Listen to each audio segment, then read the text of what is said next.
San Francisco to the Supreme Court work, and I thought, he's on his way to becoming the true Renaissance man. And then he became a public defender. And he's been a federal defender. He worked with Pat Hallahan in San Francisco, and then he went back to the state defender office, where he's the training director. And the Alaskans love him. I think we will too.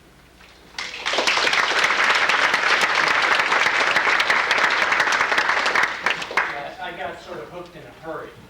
It's a funny story how I ended up being a public defender. I won't tell it now, but man, did I get hooked. First of all, thank you guys for being back in the room pretty quick to 5 minutes. I know that is not easy. Thank you for doing that. I've got some good news, and I've got some bad news. The bad news, let's start with the bad news. Some people like to do the bad news first. The bad news is you are going to be pushed beyond your limits during the next 2 weeks. Lori's talked about that. Denise has talked about that. We want you to take risks. Taking risks can be scary, it can be difficult, it can be hard, it can be emotionally wrenching. We're going to be asking you guys to do that. We may be pushing you a little bit. We may try to do that ourselves, and hopefully we will. Right? We don't stop learning. None of us do. That's the bad news. The good news is that there ain't nothing that's going to happen here that's going to hurt you or your client. The good news is this is a safe place. You try all sorts of different things, and you can learn. You can go beyond what you normally do. And the best news of all is that any mistake you make here is a pearl. It's a gift. I do a lot of improv, and in improv we talk about mistakes made on stage as a gift. It's an opportunity to learn something, to do something, to be in the moment and connect with something. We've heard that word connection a lot. You're going to hear it a lot more during my talk here. Now, I've got to admit to you that I'm a little bit nervous talking about Voir Dire here because it's the part of trial that I care about most. I do tend to believe that at the beginning of a trial, if you don't have people who are open to you, you're not going to end up having a jury that's going to listen to you in closing.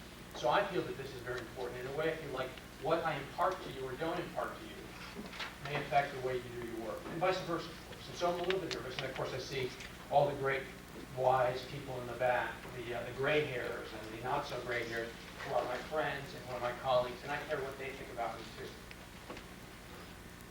And I'm also conscious of the fact that many of you are here with sort of mixed feelings, let's say. All of you on some level, I think, are excited to be here. And on the other hand, there are probably some feelings out there of, let's say, reluctance. How many of you, for example, when you hear me say or hear Denise or hear Lori talk about stretching your limits, getting emotional, taking risks, feel a little bit like you might not be the first person to jump up and do that? Okay, there's a hand, there's a couple of hands back there.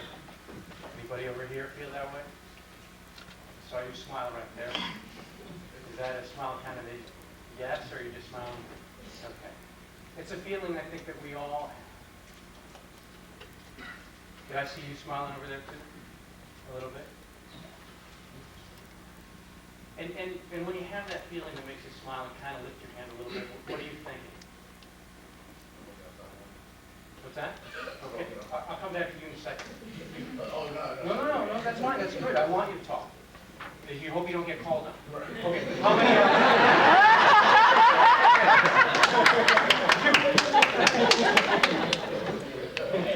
There's a hand right up there. Well, I may be different Thank you, by the way. than some of the people here right now. I'm just doing a misdemeanor case level. So I get offers from the prosecutors that are like really not serious things that are going to happen to my clients. Sometimes I feel like my entire job is about risk aversion. Sometimes you feel that your whole job is about risk aversion? That's what it's about. If I can get some kind of an offer that is going to not be too bad for somebody, and doing misdemeanors, I can get stipulated orders of continuance where cases are going to be dismissed after a certain point in time. That's what I'm doing. And when you think about risk aversion in connection with what I'm talking about, what do you think?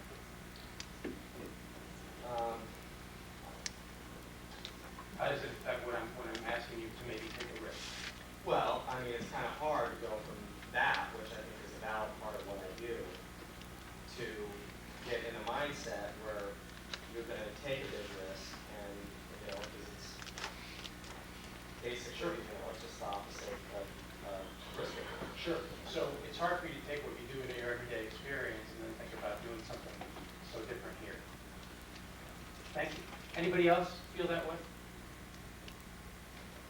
I think felony work is the same way. I don't think there's any difference between misdemeanor work and felony work. You can have a large felony caseload, and you can be leveraging yourself. I don't think that's the right word or not, but just getting yourself in the mindset where people, when you start thinking of yourself as a plea bargainer more than a trial lawyer, and a lot of times it's easier, obviously it's really a lot easier to plea than try a case, and you never get the opportunity, or you never even get to that point of taking a risk with pleading and going down. Okay. Thank you for putting that on the table. The term plea bargainer, right? We hear that. We hear ourselves called that. Dump trucks, plea bargainers, public offenders, right? How many of you have not heard that? Now, I want to change topics. I think that that's interesting. We could go on a little bit on that. But how about this question, okay? How many of you, and I'm going to ask you when you answer this question, close your eyes and please don't look around. How many of you have heard or are already beginning to think that some of us faculty members are kind of pretentious and overstuffed egos? Now, close your eyes. Don't raise your hand. Everybody close your eyes. I don't see many closed eyes out there. I'm going to close my eyes too. Raise your hand. Well, what's the point of me doing that if I can't see, right? Okay. We got a late start, so I'm not going to spend as much time on this section of my talk as I want to. But what Voir Dire is, it's a conversation. That's what it is. And your job with Voir Dire is to get people talking about real things connected to your case in a way that they feel comfortable and you feel comfortable. And your purpose in doing it is to learn as much as you can about these people, to build rapport with these people based upon your integrity.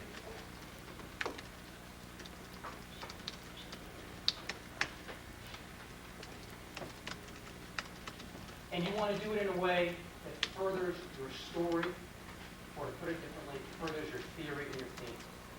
You get information, you're building rapport in your integrity, and you're furthering your story. Now, all those are simple concepts, and they're also layered concepts. And what I'm going to try to do over the next 40 minutes or so is to try to unlayer those concepts a little bit and talk about what all those mean. If we have time, I'm going to get into race Voir Dire. If we don't have time today, because that's so important, it's the elephant in the room that people lots of times don't talk about. If we don't do that, I'll try to do a workshop on Friday, and Michael Scott will honor me. We can do it together. I'm sort of putting him on the spot here, because Mike is well known for his Voir Dire. But I don't want to pressure him too much right now, but he's got a commitment in front of a lot of people. That, by the way, is a bad Voir Dire technique right there. Okay. Yeah, there we go. And do you promise, sir, when it comes to Friday, to hold your... Okay. Guiding principle number one. Voir Dire is a unique human conversation between equals. I come from San Francisco, so we throw words around like this all the time. You know, some of you guys are going, oh man, that sounds such a deal. Let's take it apart. Why is it unique? It is unique because it is your one opportunity to show the jury that you can listen to them. Now, at other points, you can show that you're attentive to them, but that's very different than really listening to somebody. So do not minimize, maybe this is a bad word, do not squander the opportunity to listen to them, to actually listen to them and show them. It's the modeling of the listening. We've heard that word this morning several times. Lori mentioned it, Denise mentioned it. You model listening because you model listening, you model empathy, because if you don't do it now, you can't expect it from other people, from the jury when it comes time to deliberate. It's a human conversation, right? It's a conversation between people about real things, not about concepts. If you're talking about concepts in any part of trial practice, I think, rather than real human realities, you are losing the connection. I want to talk a lot about connection points. I'm going to give you an example that's not from Voir Dire, from different sections, so you see how it ties in all together. If you're talking about an impeachment, for example, on a police report, and you're talking about the concept of a police report needing to be truthful, accurate, and complete, those are concepts. They mean a lot less than saying to a police officer, and you went back to your office, and you sat in front of the computer. It's a computer you use every day. You pulled up your template. It's a template you use to write police reports. And you take them through that night. And so it's not about a concept of a report. It's about a person that police officer actually writing the report will show the jury the reality and therefore why it must have been complete, accurate, and true. And I'm going to try to do that here in this Voir Dire talk about making things real, making things human. As much as I can, I'm going to try to show you that making things human makes you connect better and it drives your story better. It's a conversation. We've already got into that a little bit, right? It's clear that if it's one way, if it's me pretending to teach you, then I lose the opportunity to learn about you and lose the opportunity for you to earn respect and trust in me. And tying into that last point, it's between equals. Because if I'm here and I'm telling you that, you know, sir, you realize, sir, that walking into this room, my client right now is completely innocent and you must accept that, right? I mean, there is no equality there. There's no equality. In some of the small groups, we might do what's called some status work from theater, from improv. And the point of status work in theater is to show that two people who are of equal status can communicate a lot better. So one of my mantras, one of my theories, one of my ideas, my approaches to voir dire is when I'm in front of a jury, and this is any point of trial practice, I always maintain my status as being high. I'm here for an important reason. I'm here because my client is innocent, and I'm doing something right here, right? It's doing the right thing. But I maintain the jury status as well. I keep their status high. What Lori was talking about with the snitch was lowering the snitch's status and therefore lowering his or her credibility. But when you're dealing with the jury, you raise their status. You treat them as equals. Somebody back there said, respect this morning, right? Treat them with respect. That's what respect means in a certain sense, is giving them an equal status to you. Because when two people are of equal status, they talk better. Information flows. I can be open with somebody who respects me, who treats me as an equal. I will not be open with somebody who looks down on me. Okay. So that's the first guiding principle. Second guiding principle. Your partner is fully formed, guarded, nervous, and confused. Let's take that apart. Partner. This is an attempt to communicate. It is not a one-way flow of information. You deal with this person like they're your partner.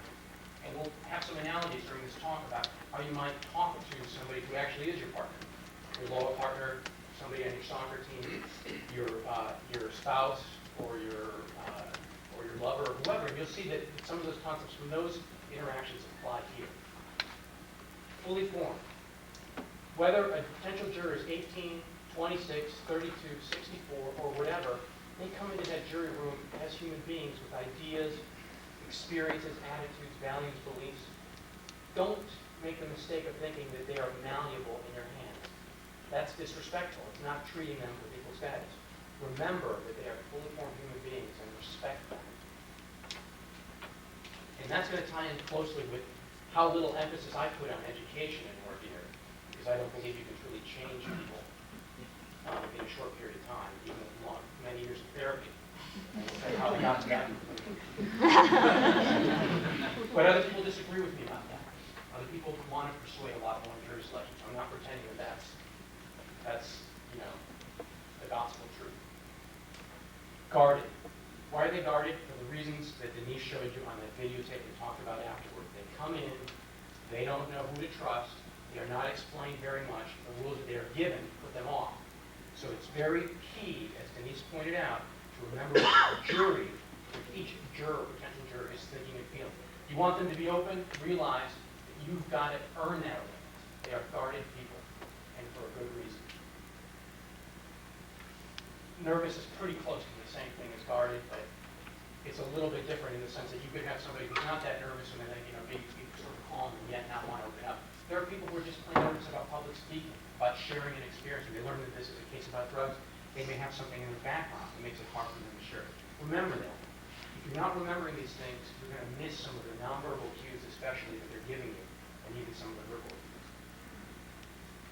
And confused. They don't know much about the process. They don't understand why they're there. So the extent that you can address these things in the way you voir dire, right? You can help them open up, and every time you stand up, they will think, hopefully, what's your name? Larry. Larry is the guy who's going to tell me what it's all about. Larry's going to tell me where to look, when to look, how long we're going, all those things, right?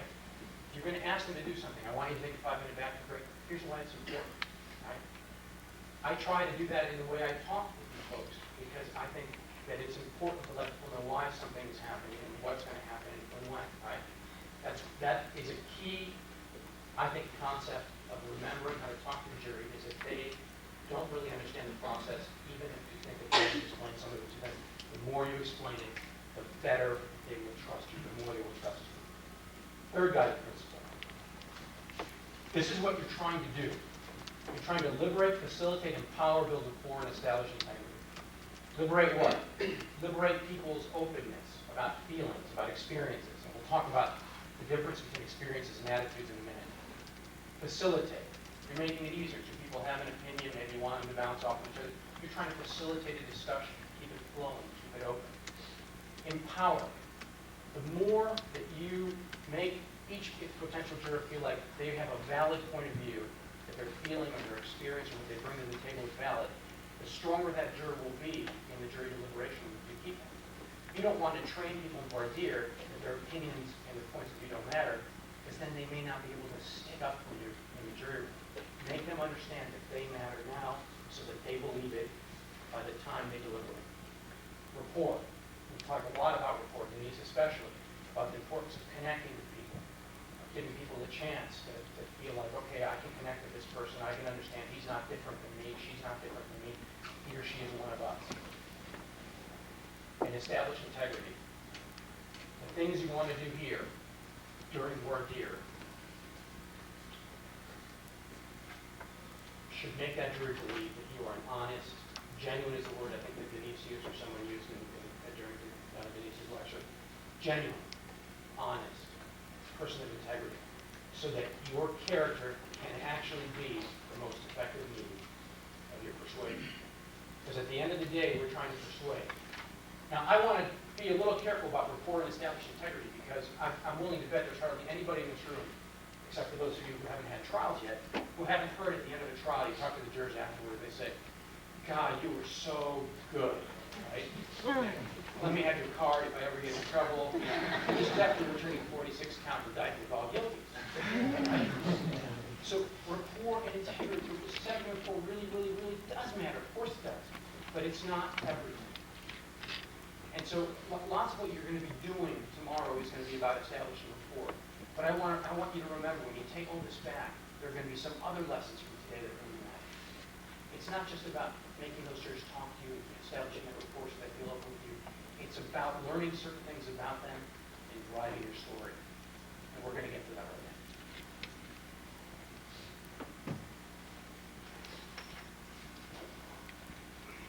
Okay, we're fine with that. Okay. I want to just let me go over this again. I sort of did that a second ago. So what you're trying to do during voir dire is learn as much as you can. So by the way, a good voir dire transcript looks like the opposite of a good cross transcript. You have all sorts of artful, really intelligent, insightful, eloquent questions like, or the last three words that the juror just said. And the jurors have blocks of information. That's what a transcript of good jury selection should look like. Why do you want to learn as much as you can? Because you're going to have to exercise strikes.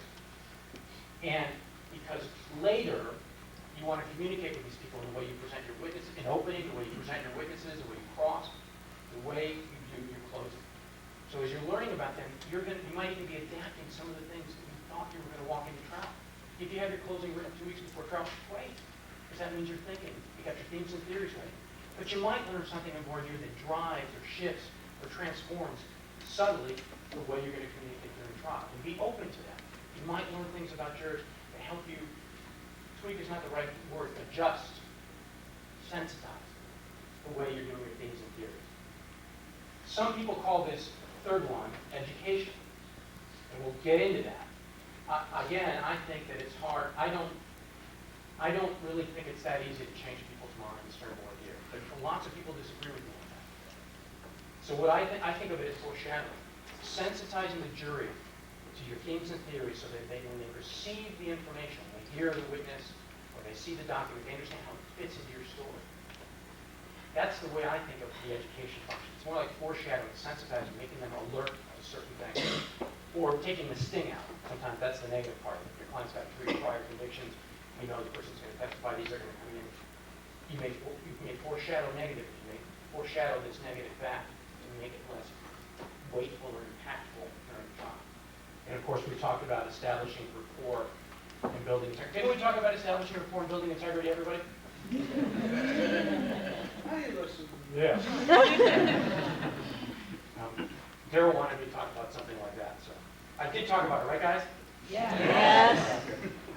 Okay, so let's talk about some techniques. All right. Introducing orienting. When I first got up here and talked to you folks, I gave you a little bit of an introduction about what I was going to do. The good news, the bad news, right? And I tried through that to make you understand what I was doing and why I was doing it. I didn't actually give you the roadmap of the voir dire. And I often do that when I give an introduction or an orientation of my voir dires. I'll say something like, folks, this is a strange process. We don't know each other. We're in a big room. There's somebody taking down everything you say. This is abbreviated, by the way. I'm not doing it with the right pace and as fully as it would, but I want to give you an outline, a skeleton of it.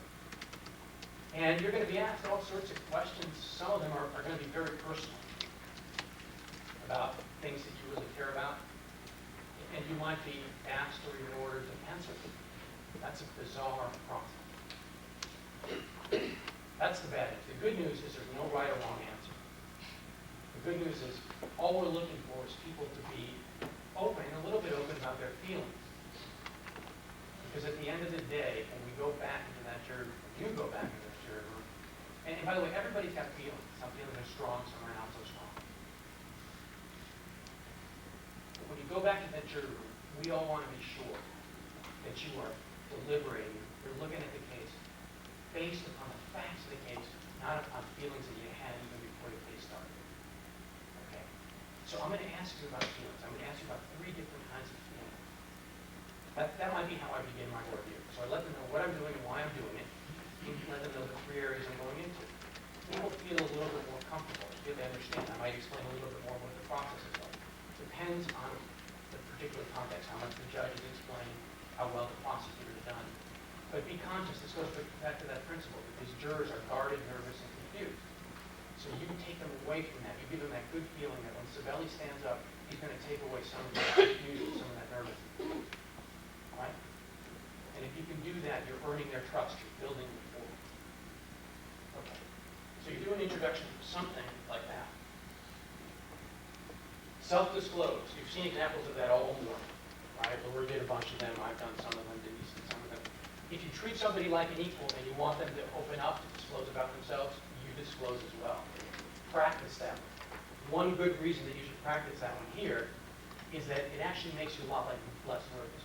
When you've gone through that exercise of exposing yourself, say, here's a fact about myself, I feel nervous because my colleagues are watching me, it actually takes a whole load off of your shoulders. It makes you feel open. It helps you get there. So work on that one. And it's an effective technique because people respect that, they respond to that. Acknowledge their reality. We've talked a little bit about that. They're nervous, they're confused, they don't know what's going on. You can say that. Many folks may be nervous or confused. You may be wondering, I got to put you on the spot, but don't worry. Whatever it is, however you want to deal with it. Don't pretend like you're not in this bizarre situation. You are in a bizarre situation. You are in an extraordinary situation. Acknowledge that. By the way, I gave you like a 40-page outline that has all of these things in it, but in a different order because it's for a day-long workshop. So you should have that in hard copy. I see some heads know. You will have that. Some people have it. Some people don't. It's under the okay. Ease into it. I don't tend to ease into it. I'm kind of an intense person in general. So I just say, I'm going to ask you about 3 feelings, and I go into it. But some people do ease into it. My colleague, Steve Olmo, here from, I've used as an example from San Francisco, has long hair, and he'll talk about his long hair. And he will use, and long hair is not really an issue in these cases, I don't think. This particular case I don't know about. But people will talk to him about his long hair, about their opinions about it, what it means. In a limited time where I won't do that because I'm an intense person. I want to get to your feelings right away. But you might be more comfortable easing into something like that. And you might use that as a way to talk about something that matters, like stereotypes about criminal defense attorneys. Right? And Steve defines many stereotypes, even though he has long hair. Okay. Use accepting words. Imagine that I am your partner, right? That each one of you is my partner. We're married, or we're in some domestic partnership, or whatever like that. You know, and I've got something really important to come to you, and I say, listen, please insert your name here. I want to talk about something important. I want you to be open and honest with me. Okay? I want you to share your feelings. But I don't want you to be biased, prejudiced, or unfair. Okay? And so let me ask you. Right? If you introduce the notion, just the idea of judgment in any word you use, I think you're shutting people down. Because it inherently says, I'm going to judge you. Now, the reality of the court is you are going to exercise strike. When you talk about that, and that's a reality, what you want to do is minimize the weight of that in any particular interaction with the juror. If you talk about fairness, prejudice, or bias using those terms, you're going to shut people down. That doesn't mean you don't talk about bias, prejudice, and unfairness. You do. You just get it indirectly. Or you get it directly through other means. You don't use those words. Because those words shut people down. I'm going to skip ahead for a second. The same is true. You know, we talk about using open-ended questions. We'll talk about that in a second. But one question I encourage you to be careful with are the why questions. Somebody says, well, I think that people X, Y, or Z. You go, well, why? You may be thinking, the thing inside your head may be, I really want to learn, but you are so interested to me. I want to learn about that, right? And they may be hearing why is like justify your point of view. So rather than why questions, quite often put it another way. Oh, that's interesting. Can you explain it? Tell me more. We'll talk about those. Those are called gentle prods. We'll talk about it in a second. Listen actively. I'm going to skip that one because we're going to come in a second to a slide that explains that better. But the example I just gave of tell me more is a gentle prod rather than a harsh prod. Why? Right? You may not say it that way, but they may hear it. Choose inviting questions or connectors. We're going to think about ways to get people to open up. People quite often think of voir dire as, what you do voir dire is questioning jurors. And we've heard this morning the term connection all the time. I prefer to think about it as connectors or connection points. We had some examples of that. Whether it's the Bible or common experiences. Denise talked about that car commercial, right? The SUV commercial. There are points in our realities that connect us, whether we have real differences in class or education or background or feeling or orientation. Find those points of connection and use them as ways, as points of entry into talking to the jury. And I'll give you a couple examples in a minute. Signpost. Signpost draws back on the orient or introduce. Orienting or introduce refers to what you do in the beginning. But during your voir dire, you may want a signpost, just as you do in any other part of trial. Right? Okay, thank you folks for sharing your feelings about X. Now let's talk about Y. Let them know where you're going. Let them know where you're going so you keep them from falling back to that state of primeval confusion that they had when they walked in there. Pace. If I really want to learn about you, your name is Patrick. If I really want to learn about you, I would send that to you. We're going to go a little more slowly than that, don't you think? Because otherwise, if you're doing that, you're not communicating. Give people time. Maybe he's even faster than I am. But if you want to learn from somebody, you've got to give them time. You've got to give them time to communicate and give yourself time to hear and see their responses. In improv, people on stage are creating reality for other people. If you don't take the time to watch it, you're missing half of what's going on. So if I want to interact with you, and I ask you a question, some folks tend to believe that an innocent person should always stand up and say, hey, you know what, I'm innocent. What's your reaction to that? Okay, I see you don't have an immediate reaction. That's too quick, right? Some people take a second. So you give them a little time. Go ahead. Well, they could say why, because they're scared, or English is their language. Who reads better than Her answer had two different sections. When I observe voir dires, thank you, by the way. When I observe voir dires, particularly with the younger lawyers, they might jump in the middle of it. When I spoke to you before, right over there, he gave, I thought, very interesting answers that got us to this point. We had this real discussion about the difference between his practice and what's going on here, tie into the plea bargaining point. But he had pauses between some of his thoughts. Some of his thoughts are not complete sentences, because we don't kind of articulate always a complete sentence. Give the other person time to do that. Don't rush them through it. Pace is extremely important. It's important in any aspect of the trial, obviously, but if you are rushing a jury through, they are likely not going to feel respected or listened. Avoid why questions. We talked about it. Never go in seating order. You guys have heard that, right? Because if I'm questioning jurors starting with Lori and going to you and you and you, what's going on with the rest? Right? So don't do that tomorrow. Don't go in order, because it's an invitation to other people to shut off. Right? And it's an invitation to you to start getting really nervous when I'm right over there. Oh God, you know that anyone listens to the last one. He's gonna go, he's gonna go. Thank your partners. I've been trying to do that all morning. Somebody gives you an answer, they stand up and they say, oh God, my little brother died of a heroin overdose, and I remember him vomiting in my arms, and then you look at him and go, what do you think about that? Denise made about saying, thank you, I can't remember what it was. She said, oh, I'm so sorry to that witness who lost her husband. I'm so sorry, we have no question. It's the same human principle. This ties into the human conversation point we talked about before. Thank your partners for their honesty and their openness. The way that I can teach that best is if I get an answer like, whatever the question is, the answer is, hey, Mr. Sabelli, you are ugly, you're dishonest, you have huge ears. My response to that question is, thank you. Thank you for your honesty. I'd rather hear about that now. I guarantee you, now that you heard that, you'll never forget to thank people, right? Whatever the answer is, thank them for their honesty. The next three techniques sort of go together in a way.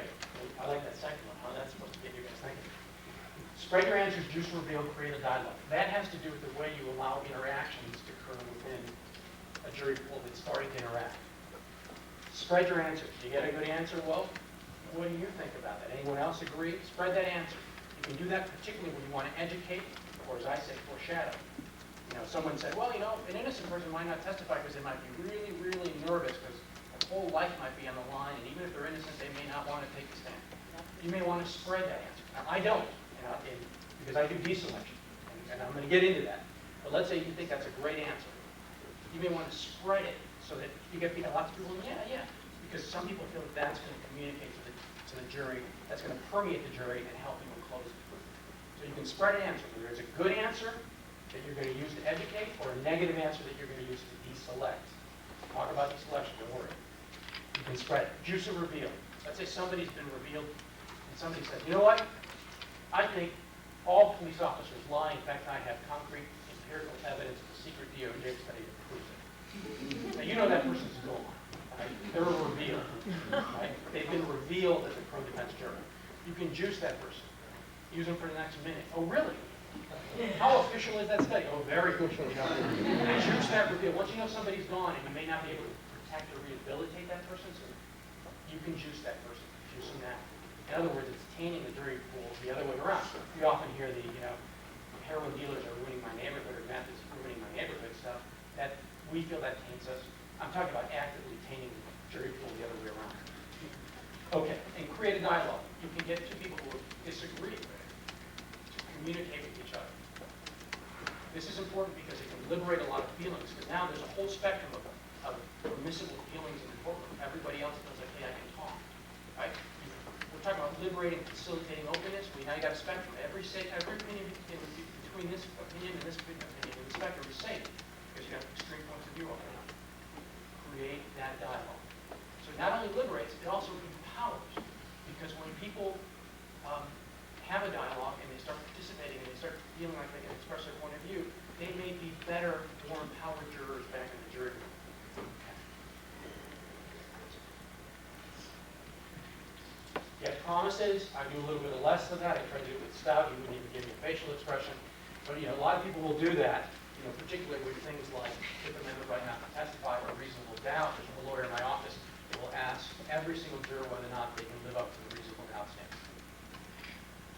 You can get promises from individual jurors, and that's a technique I would encourage you to work on, because you can remind them of their commitment to you in closing arguments. By the time some of these educational lessons of voir dire have worn off, you can tap back into that in closing argument by reminding them of their promise. Learn something about everyone. Another way to think about this is beware the silent juror, right? Yeah, there's those jurors back there, and they're sitting there, they got that big old smile like you do. I don't know what you're thinking either. God, I've heard this lecture 8 times before. I can't believe it. I don't know what he's thinking. The smile doesn't tell me. It tells me he's probably a nice guy, you know? But try to learn everything you can. That's something about everyone. Hard to do. Hard to do. But silence does not mean lack of strong feelings, lack of passion, lack of opinion. Beware the silencer.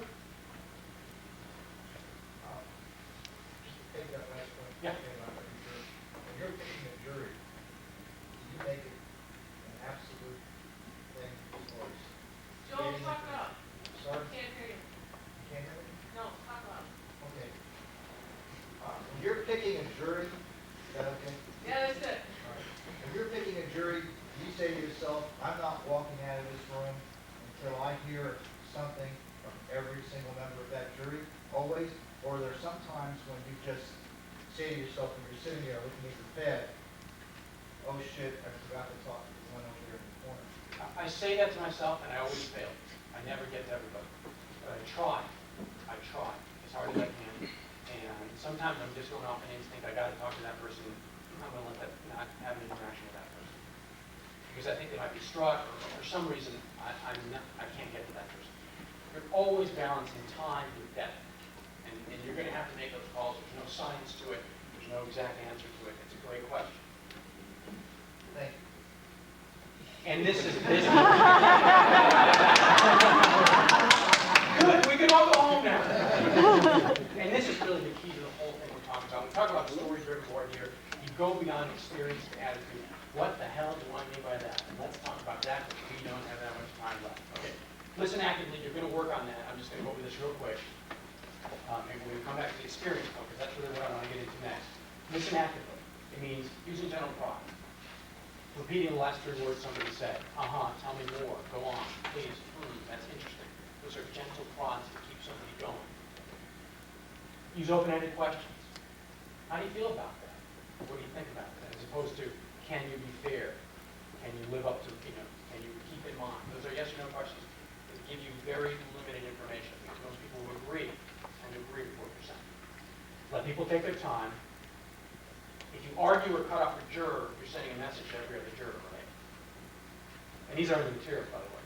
If you're arguing or cutting off a juror, you're sending a message, I'm not really listening, and you're sending messages to other jurors. I don't really want to open up to this guy. I'm going to feel bad. He's going to make me feel bad by cutting me off. Sometimes you feel like you know what the juror's about to say. Don't assume that. Don't assume that. The fabric of human experience is rich, varied, and diverse. Don't assume you know what they're going to say. Physicalize your interest, right? I'm open, you're open, I'm leaning, tell me more about that. You're leaning into somebody as opposed to the, okay, well, that's an interesting experience. There's a very big difference between the two. So remember, as Denise said, use your instrument, your body, your voice, your physicality to show people that you're interested. Lean slightly forward. Look at them. Sustained eye contact. Right? You're open to them. You want a little more? Well, tell me more about that. Physicalize it. And observe the clues they're giving back to you. Observe the clues they're giving back to you.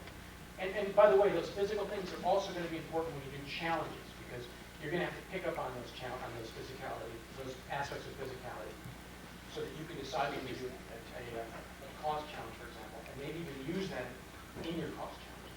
I noticed, sir, that when I asked you that question, you kind of leaned back a little bit. It took about 3 or 4 seconds to answer that. Is that clear? That's slipping into cause challenges, and those are closing-ended questions. But that's a different subject, by the way. But observe those physical cues. Did you have a question? Do you use, if you can, do you try to use someone else to help you write down some notes about these people? You're saying observe nonverbal cues. I find it's tough to be asking the question, trying to interact with the person, then trying to remember what they said when where I'm from, we have to make those individually make that decision right at the end of when they're done talking, so it's hard. Sometimes you have someone that takes stuff down and you try to take notes. How do you do that? You just try to remember. I was a federal defender for a long time, then private practice, and now I'm a state law defender. So the answer to that question varies on resources at a given time. Sometimes I'll actually choose to be alone at the counsel table with my clients so that I can give the impression of being the Errol Flynn of the defense or something like that. It's, the sheriff of Nottingham's henchman, hundreds of them coming at me. But that's a choice I make in certain circumstances. If I can have someone there helping me, my God, I want that. But I don't always have that luxury. Thank you. Yes. Do you always call people on your nonverbal cues? And what I mean by that, I've had situations where a juror is clearly antagonistic towards the defense. You don't necessarily want to call them out on that and alienate other jurors, but if you ask the judge in the state if they saw that, it's like, oh, no, counsel, I don't know what you're talking about. I mean, I actually had someone in a rape case where the charges were read, and she literally went, like overturned the table, like, I can't even believe that this guy, Right. And there was no way that the entire jury and the judge and the state didn't see it. And when I tried to make a recommendation, the judge would say, no, really? I didn't see that. So what do you do in situations where you have the nonverbal cues that would amount to a cause challenge? And you know, I can't give you a definitive answer. I can say that it's a balance between the importance of challenging this juror for that physical gesture and the potential effect on the whole pool. And you've got to make that call. You've got to make yourself. If I do this here, if I memorialize this for the record right now in front of the jury, what is the effect going to be? Number one, can I be successful at it? Number two, is it going to shut everything else down? And so take the principles we talked about before. This is a human conversation, right? And try to figure out how you can apply those principles in that situation. You make the decision, my gosh, that juror can't stay, and I need to put that on the record right now, then you may have to do it. If you think you've got other people at your table, other people in the gallery that you can use to submit declarations later, maybe you can do that. That's a very specific question, and it's a good one because it'll come up. But let me take time after to talk about that. Okay, because I do have certain ideas. Now I want to get to some other things. And so I think about the things, the way we get into subjects are not so much questions, because you're questioning people, that's almost inherently unequal. They're connectors. You're looking for points of entry to discussions on issues that matter to you. You're looking for points of entry to discussions so that you can understand attitudes and values of the individual juror. Attitudes or experiences both serve as points of entry. The rest of my talk, I'm going to be talking really about attitudes rather than experiences, and you'll see why in a second. Good, one slide. Okay, I'm going to tell you briefly about a case I had. It's a war protester case in California. And my client, Samantha Glauer, was accused of being at a protest, an anti-Iraq protest, throwing a rock and blinding a police officer. Now, the facts briefly are these. She's at a protest. The police show up. They give a dispersal order. Protesters stay. They give a second dispersal order. Most of the protesters stay. A rock comes flying, blind the police officer. My client is accused of being that person who throws the rock. Let me, skipping the introduction, and get into some of the questions. Let me just sort of give you two questions that I asked, and then we'll talk about them. I have about 15 minutes left. Folks, my grandfather, who unfortunately is not around anymore. Perfect musical cue. I timed that. That's good. Thank you. Well done. My grandfather, who's not around anymore, served in World War II. And I think that if he knew that his grandson was representing a war protester while we had troops on the ground, he might have a really, really hard time understanding that. How many of you folks out there can understand my grandfather's feelings about it? Okay? There's one hand. Anybody else? Okay, over there. Anybody else can understand my granddad? Okay. You, sir? Why did you raise your hand? Can you tell me?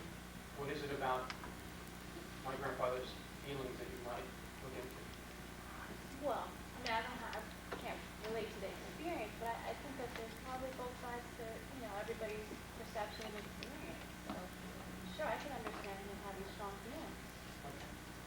Thank you.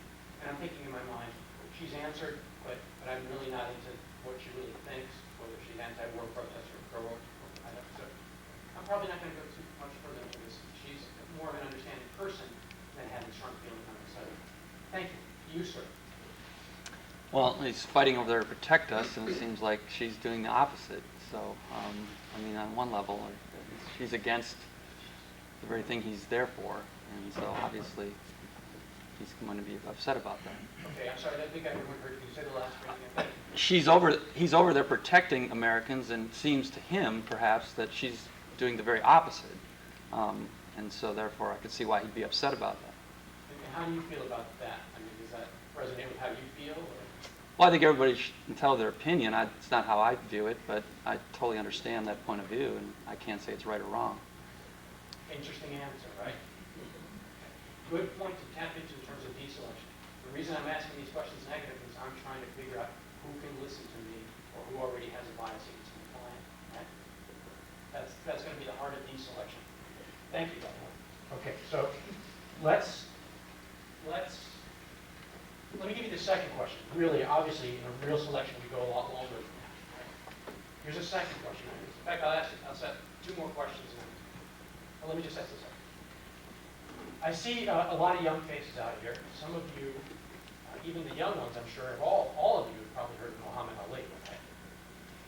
Some of you may be too young to know that Muhammad Ali, when he was heavyweight champion of the world, was drafted to fight in the Vietnam War. And he refused to go. Now, how many of you folks out there feel that a public figure like Muhammad Ali, who's gotten so much from his country, remember he's heavyweight champion of the world, top of his career, making lots of money, how many people think a public figure like that has an obligation to serve his country, even if he disagrees with the war? Anybody out there feel that? You guys are very different. I'll tell you one aspect. You know, even in the San Francisco area, hands go up. Third question I asked was the following. And this I got from the guy who cuts my hair. Because it never would have occurred to me. How many folks feel that Samantha Glauer should have just left the second the police officer showed up? Even before the dispersal order was given. I'm telling you, probably 30% of the hands went up on that one. People who thought there's something wrong, she's making a bad decision already. Those are people I needed to explore. So, and that wasn't my question. I got it from someone else. So now I want to ask you guys to imagine two jurors. Let's just imagine one juror. This juror tells you that he was born to two people who were officers in the United States Army. That they lived in two different places. Colorado Springs and then San Diego. Military family. You know about this juror that is 24 years old. In my Samantha Glauer case, do we want this person on the jury or not? You don't know yet. Why don't we know? You don't know how you reacted to that growing up that way. That's You don't know if exactly you right. loved it or hated it. And so the lesson is go beyond experiences, because one experience can look the same in two different people. This juror, imagine that this juror is that juror with short hair, shirt tucked in, a little American flag pin, and well-shined shoes. The same juror could be somebody with long hair, a peace sign, Birkenstocks, and a backpack. And those things begin to tell you not just about their experiences, but how they've processed those experiences, how they've turned their experience, which interacts with other experiences and values and attitudes, and comes out with an attitude or a value at the top. This is where I'm encouraging you to go, to get to the attitude of the value that matters to you, the attitude of the value that is linked to your story, that is linked to your theory or your theme. That's what we're trying to talk about. By the way, Denise talked about values, right? She talked about the ways jurors process and think about the world. You want to get them to the point that they believe you're asking them to do the right thing. Somebody who has this value is going to come much more easily to the conclusion that he or she's doing the right thing, as Denise put it, in acquitting, than this person. This person's going to fight all the way. They think the wrong thing is to acquit this person. In their gut, that's what they think. Just based upon that attitude or experience. They may have other attitudes or experiences because people are complicated. But this attitude or experience is going to get in the way of your theory. It's going to get in the way of your... Okay. So, I want to talk a little bit now about, I want to illustrate what I'm talking about here through this attitude wheel that we came up with the other day. If you think about a particular attitude, let's say in this case, the attitude that I want, right, or the juror I want is somebody who is open to my theory or theme. My theory, in this case, it wasn't me. I didn't throw the rock. Samantha didn't throw the rock. My theme is she's an honest, principled, strong person who stands up for her point of view. So I want to look for jurors who are going to be open to that, and I want to look for jurors who are going to be close to that so I can get rid of it. That's the attitude I want. Remember, the way your distribution is, by the way, of who's a strike and who's a neutral and who's a keep, may depend upon the issue. For example, I think this is probably a good illustration of the Fifth Amendment. We have the reaction to the Fifth Amendment when somebody doesn't testify. Lots of people think they must be guilty. Some people are kind of neutral about it. Very few people really get in their gut. Right? Your issue might also be population dependent. The San Francisco jury pool is very different from a jury pool in Macon, Georgia. So remember. No. No.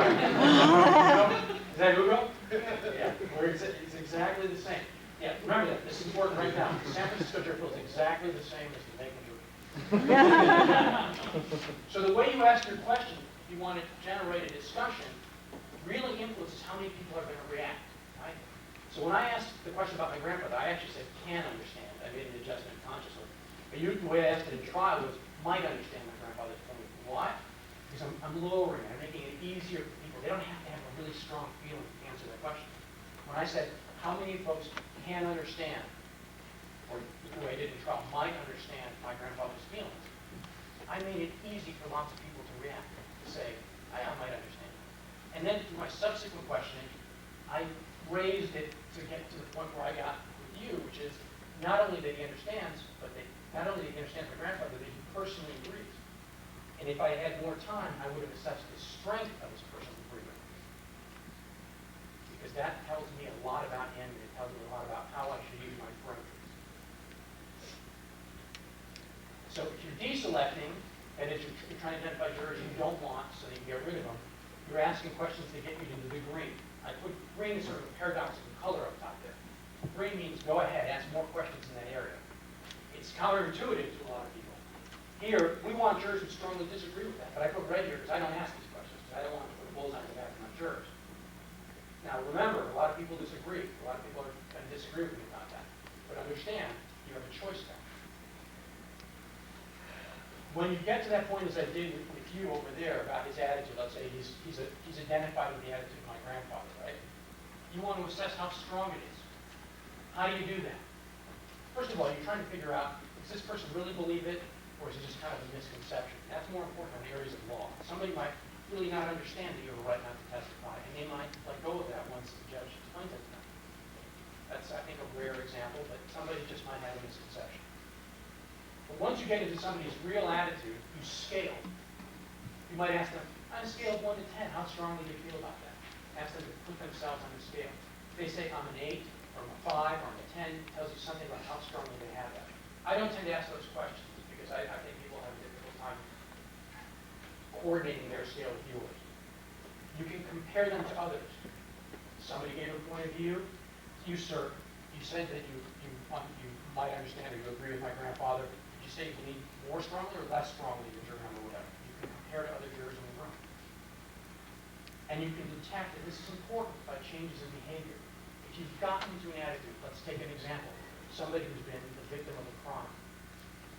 And they say that their attitude or their values have changed as a result. They're more wary. If you talk to them a little bit about that and you find out that as a result of this crime that they've suffered, they've moved to a suburb, they now have an ADT security system on their house, and they change their children's schools, you know a lot more about how deep that attitude is. So when you explore attitudes, not only ask them to tell you how strongly they feel about it, not only think about comparing them to others, but think about how changes in actual conduct or behavior demonstrate the depth of an attitude or feeling. 5 minutes, all right? You said 1:45? Be You there. promised me, you promised me. To be in their All right, rooms. one way to think about this is, you're ruining my integrity. You're ruining my integrity. All right, I'm going to do some more report with Daryl here. And one way to think about it, which I think is very interesting, is you think about it, you can think about a Voir Dire-driven theory of themes. This is a little bit what I was talking about before when I said be open to subtle adjustments in your theory of theme depending upon what you hear Voir Dire. You can actually reverse the lens. Remember before the attitude meter we're talking about? You're talking about figuring out where you're asking questions to find out if someone a good juror, a bad juror, or a good juror. You can actually think, when you think about your theory of themes, let me identify some attitudes out there that are so pervasive and are so prominent in our society that I want to tap into them, that I want to get there. Here's Tony Serra on a felon in possession case where the defendant is a Hell's Angel. Standing up, and it's a long story, I can tell you some other time. But this is the beginning of his closing argument, which he won. Hell's Angel, felon in possession of a shotgun. It's a beautiful thing to be a Hell's Angel. Riding down the highway, your hair blowing back. Rugged American individualism and body. That was the beginning. I heard it. You know, I may have missed a word or two, but that was Tony. Because I think he made the decision, whether consciously or not, rugged individualism is an American value, and I want to put into that baby. And that's what he did. So you can actually have a Voir Dire-driven approach to brainstorming, which says, identify those values, those attitudes out there that I can tap into. Okay. Screen. 5 minutes. Going. Okay. This was the grandpa connector. We talked about that. The areas you want to get into when you talk about, when you want to figure out what the attitudes are that you want to tap into. We're talking a lot about how to build rapport, how to connect with people. The feelings you want to tap into have to do with your story, the attitudes that get in the way of help your story be accepted. You as a speaker, you know, how many folks, you know, and then you ask a question about negative impressions, for example, about criminal defense attorneys, right? If they can't hear your story, you don't want them. Or in other words, if they can't hear your story, you want them. If they can't listen to you because they have some strong bias about a criminal defense attorney, you don't want them. Or the other way, you do want them if they can listen to you, if they're open to you. And your style. And style is sort of a broad term. It's not really a great term, and I need to work on that. But it incorporates all sorts of things. For example, the way you personally communicate. But it also incorporates notions of what you do at trial. For example, if you know you're going to have a harsh cross on somebody who claims to be a rape victim. There are some people who are going to be very uncomfortable with that. You need to find out who those people are because they may not listen to your cross at all. So when you're thinking about the connectors, the points of entry to discussion that we used to call questions, right, before Daryl set me straight last night. Think about asking about attitudes and values that fit into here, into the story, into the speaker, into the style. And man, those are real questions about real things people will get taught. All right? Part of the story is the client. On Muhammad Ali question, for example, actually not only humanized my client, I think went a step further. It made my client a little bit of a hero. And if you can do that, why not? Right? You can also take the sting out of your client, prior convictions. We'll talk about that. By the way, in terms of taking the sting out on the cross of the alleged rape victim, you can really build that up. I might make her cry, all that kind of stuff. How many people are going to be really mad at me because she's going to be crying and I'm asking her questions? Right? You can really get to that. And again, that's in the deselection. We're going to find the negative. We're not going to have time for that. Exercising challenges. We're not going to have time for that. Other challenges. We're not going to have time for that. These are all teasers. I'll be in the bar from 11:30 to 12. I'll talk about race. We won't have time for that, but if Mike Scott will oblige me, we're going to do that. And I want to get to the last slide. That clock's 2 minutes ahead of it. Did you know that? Yeah. The bottom line is, the underlying rule, thou shalt not whore. Thou shalt not whore. Make it an interesting, fun part of the year. It's interesting for you because you're asking about things that really matter to your case, not about what magazines people need. Make it fun and interesting for the judge, so they don't corrupt the time. And by the way, when it's fun and it's interesting, judges cut you off a lot less. And make it interesting and fun for the jury because they're talking about real things and you're respecting them while you do it. And if you pull those things off, you're going to get a real conversation going. You're going to have a clear idea about who to get rid of and who to keep. You're going to have built rapport with those folks. And you're probably going to end up with a lot better results at the end of the trial. Thank you guys for listening.